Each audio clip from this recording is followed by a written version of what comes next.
बालेश्वर सदर ब्लॉक अधीन पाखसाऊ रामचंद्र विहार में अवस्थित सरस्वती विद्या मंदिर रे एक रक्तदान शिविर बुधवार अनुष्ठित हो जाइछि। विद्यालयर प्रतिष्ठाता स्वर्गत सुरेन्द्रनाथ सामल 71तम जयंती अवसर में एभली सामाजिक कार्यक्रम अनुष्ठित होइथिला।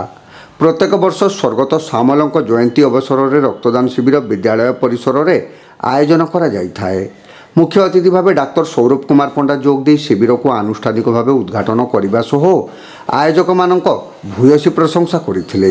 सम्मानित अतिथि भाव डाक्टर पद्मालया बेहेरा, स्वर्गत सामल धर्मपत्नी बनलता दास, कमिटर सभापति प्रभात परिड़ा, विद्यालय परिचालना कमिटर संपादक प्रशांत कुमार सामल, सह संपादक स्वर्णप्रभा पुहाण, कोषाध्यक्ष हिमांशु परिड़ा, प्रधानाचार्य सुकांत कुमार परिड़ा प्रमुख उपस्थित रही रक्तदाता मानक उत्साहित करथिले।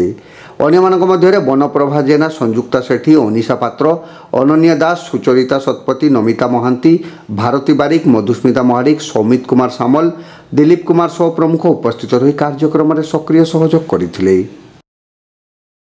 आज आमर सरस्वती शिशु विद्या मंदिर रामचंद्र विहार पाखरसाऊ तरफ सरस्वती शिशु विद्या मंदिर प्रतिष्ठाता सुरेन्द्रनाथ सामलंकर स्मृति उद्देश्य रक्तदान शिविर आयोजन करा जायछि।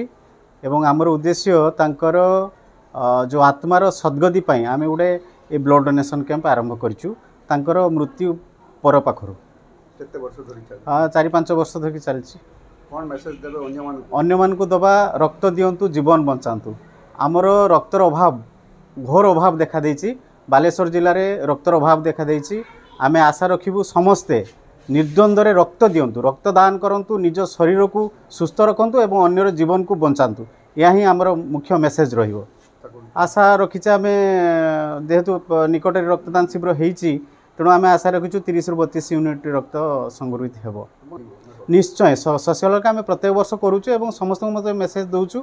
जिला स्वास्थ्य विभाग तरफ ब्लड बैंक तरफ आम रक्त दान करूँ आम एवं ए वर्ष से ही जन्मतिथि ए वर्ष होईछि।